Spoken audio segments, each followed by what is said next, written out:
So the final thing in relationship to presidential elections is the Electoral College. And this is one of the more difficult things, I suppose, to understand about the American election system. When you go abroad and you talk to people about presidential elections, they're oftentimes like, well, I don't really understand what's happening there. So it can be difficult for Americans as well. I'd just like to point out that unlike these t-shirts here, there is no place that's called the Electoral College that people meet. So there's no campus somewhere across the United States, there's no campus in Washington, D.C. And in fact, interestingly enough, with the Electoral College, people meet in each one of their respective state capitals. The founders did not want everybody in the Electoral College meeting in one place because they didn't want there to be some sort of charismatic character that might come out and whip up people's passions and lead us to a dictatorship. So let's talk about what the Electoral College is. Well, the founders, when it came time to decide who was going to actually choose the president, basically compromised between two things. And this was the whole idea of the Electoral College. When you take a look at, some of the other controversies associated with the new American governmental system, the whole idea of the Electoral College was extremely non-controversial. So on the one side, particularly the larger states, kind of were interested in Congress selecting the president. All right, but think back to day one and think back about why we might not want the president to be chosen by Congress. Think back to Federalist number 51, checks and balances, separation of powers. If we have the president being chosen by Congress, doesn't that make the president reliant on Congress for his or her job? So that would not make the president independent of Congress, and that violation of separation of powers was one of the reasons why the founders didn't choose that. The second thing was the idea that we'd just have a direct popular election, right? Have two candidates or more candidates run, whoever won the most votes is the person that becomes the president. Well, big states love that, right? The little states were like, hey, ultimately your votes are going to swamp out our votes and we'll never really be able to have any influence on presidential elections. So the founders kind of compromised. They created a system called the Electoral College, which is basically whoever wins each individual state gets a certain number of electoral votes, and those electoral votes then get to choose the president. But how does that all work? Well, in sum total right now, there are 538 electors to the Electoral College.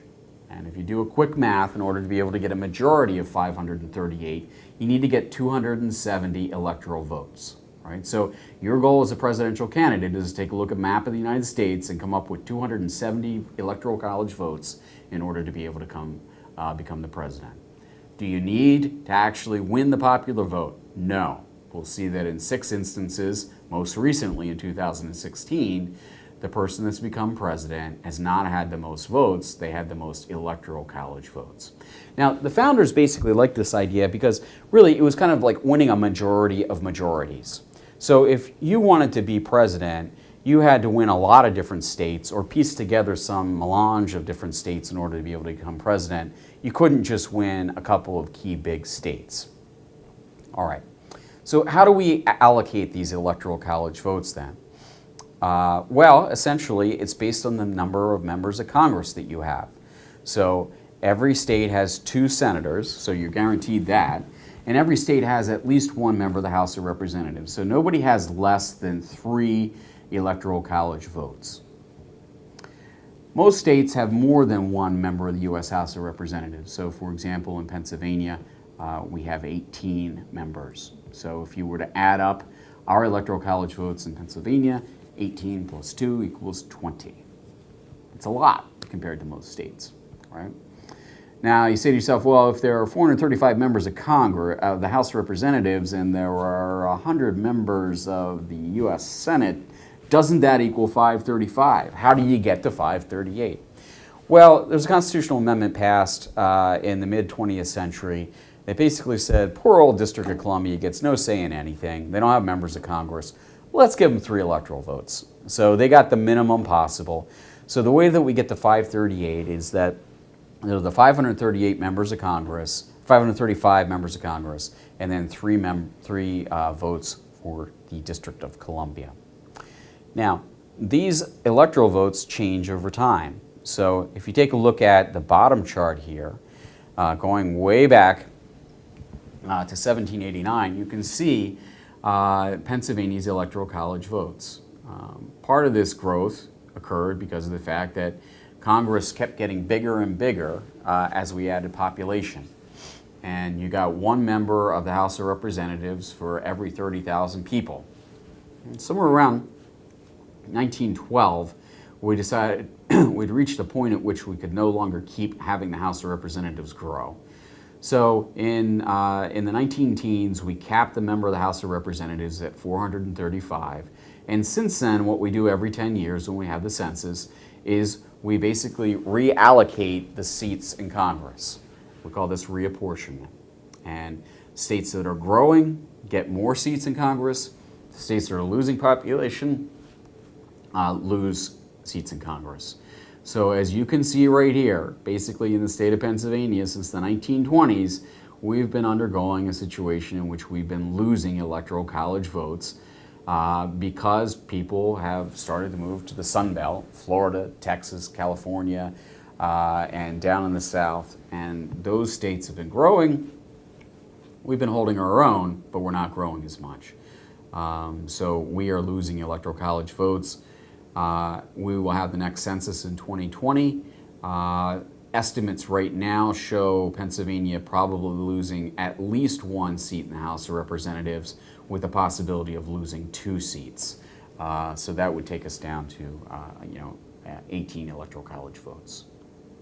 Now, let's take a look here at what the maps look like. How do you get elected president? So this is a map of the 2016 presidential election. The red states are states won by Donald Trump, and the blue states are states won by Hillary Clinton. And the overall electoral college vote was 304 for Trump and 227 for Clinton.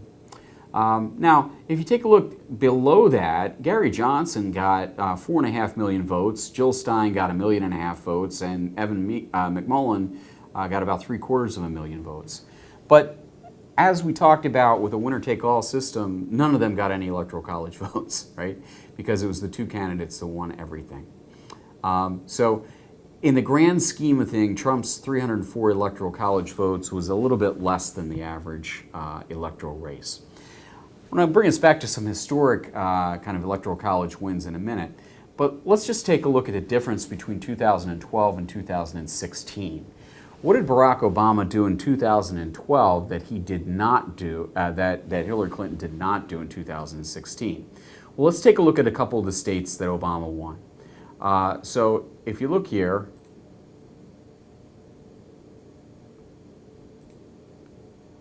Pennsylvania was a state that was won by Obama. Ohio was won by Obama. Michigan was won by Obama. Wisconsin was won by Obama. And Iowa was won by Obama. The biggest state that was able to be flipped by Trump was Florida, right? So you see going from 330 electoral votes for Obama in 2012, and now you see Florida, Pennsylvania, Ohio, Michigan, Wisconsin, Iowa make the difference between Hillary Clinton getting 330 and Donald Trump, that Barack Obama got in 2012, and Donald Trump getting 303. So those really big, typically Democratic states, Pennsylvania had not gone Democratic since 1988. I mean, not gone Republican since 1988. So in 1992, 1996, 2000, 2004, 2008, 2012, Pennsylvania voted for Democrats. And now for the first time since George Herbert Walker Bush in 1988, it voted Republican. It was a big deal. And that's the way that Trump won the election. Let's take a look at a couple of historical maps. And this is a pretty cool site.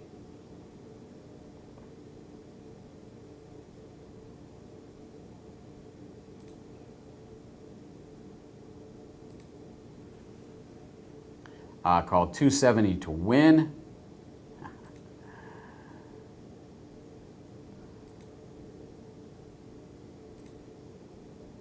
And let's go see that.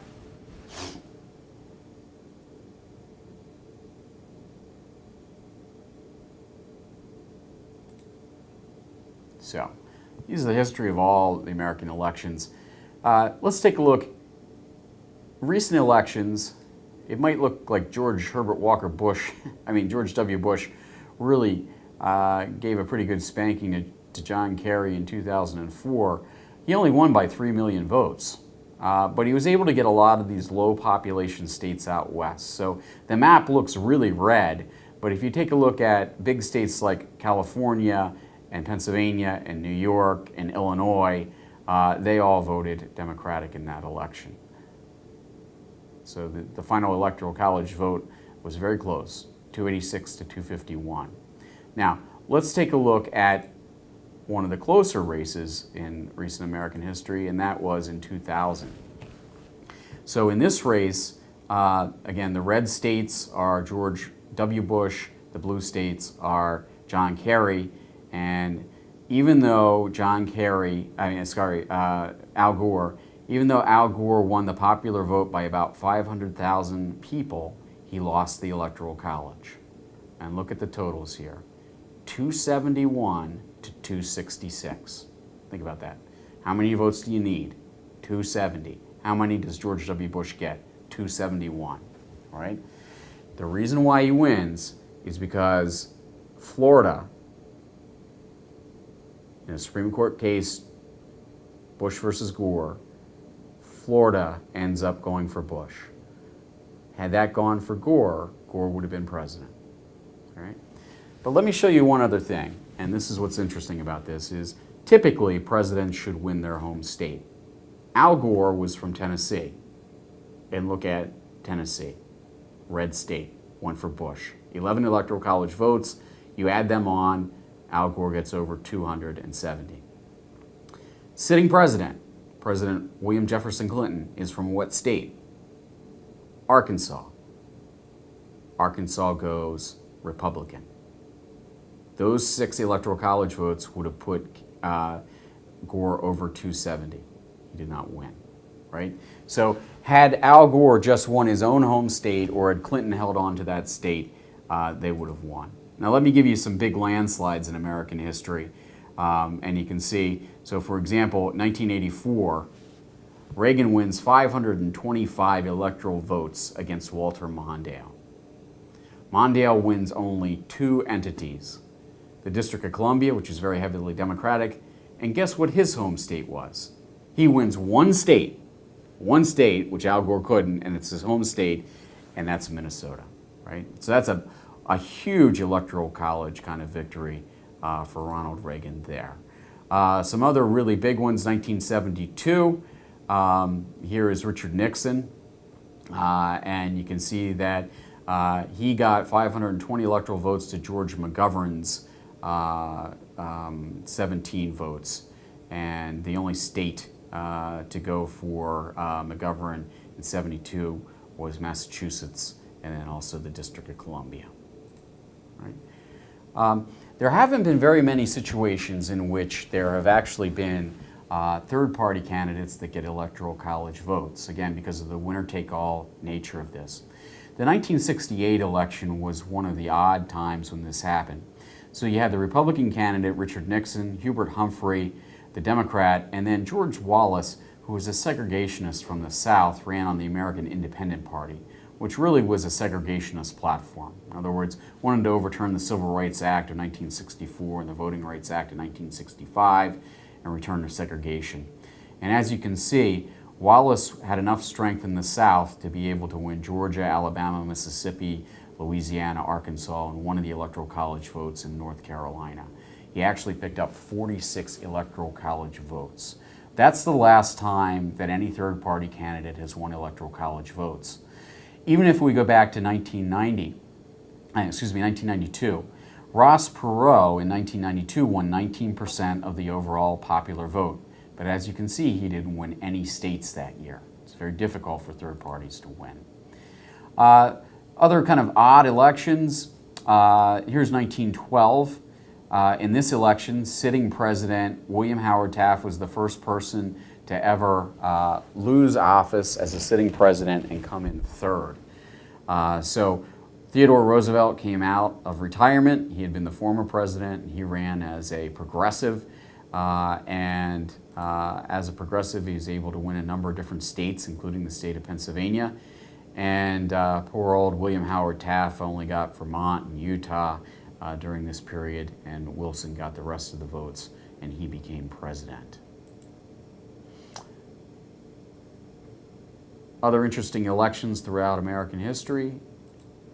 Here is 1960, when Abraham Lincoln was elected. And you see that he won the North, lost the South, and he won California. Look, only 4 Electoral College votes for California back then. Now, what's interesting is the 1864 election when he was reelected. Not surprisingly, at this point, the South is not allowed to vote.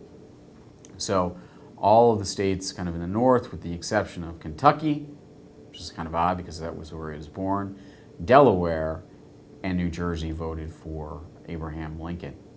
So shame on you if you happen to be from New Jersey or Delaware, you voted against the greatest president in American history. The reason why was there were these people called Copperhead Democrats who just basically wanted to end the Civil War and get on with life. Right? Now finally, the first presidential election was unanimous for the most part, and we can see that George Washington won that. So, what difference does this make? When I started teaching back in the late 90s, I did not spend very much time talking about the Electoral College because, as you can see here, prior to the 2000 election, there had not been an Electoral College vote that was meaningful since the year 1888. So we didn't spend very much time on it. But there have been 6 elections in the course of American history, 57 presidential elections overall. So we're looking at about 10% of the elections have been influenced by the Electoral College. 1800 was the first time. Essentially, Thomas Jefferson and Aaron Burr were running together, and they won the exact same amount of Electoral College votes, and it went to the House of Representatives for them to pick who the president would be, and they chose Jefferson. After that, presidents and vice presidents ran on a ticket. They changed the Constitution. In 1824, Andrew Jackson had won the most presidential votes, but did not get a majority of the Electoral College. In that situation, what happens is the House of Representatives gets to choose the president. And the House of Representatives didn't like Andrew Jackson, and they chose John Quincy Adams to be the president. And as a consequence of that, that was the first time really that there was a candidate that was chosen that was not the popular favorite. 1876, Rutherford B. Hayes won the Electoral College by 1 vote, and Samuel Tilden won the Electoral College vote by about 3 percentage points. Basically, there's a compromise here. Hayes was the Republican, Tilden was the Democrat. And basically, the Democratic Party said, all right, we won't contest this election provided that the North leaves the South, right? So this is after the Civil War, and basically they agreed to that. And 1877 ends what we call the era of Reconstruction, and at that point in time, we start to see segregation emerge in the South. 1888, Benjamin Harrison wins the Electoral College vote, and Grover Cleveland actually had more votes, so the Republican wins. And then skip forward 100 years, and we get to the case that we just talked about, Bush versus Gore, and Gore wins by about 500,000 votes, but Bush won the Electoral College with 270, so he becomes the first kind of, I guess what you could say, modern president to win the Electoral College. And then in 2016, we had Donald Trump, again, winning 303 Electoral College votes, and Hillary Clinton winning about 3 million more votes than he did. But again, it's not the popular vote that counts, it's the Electoral College vote. So the Electoral College has become relevant again in American elections, and the more contested these elections are, the more likely we are to see the Electoral College be important in years to come.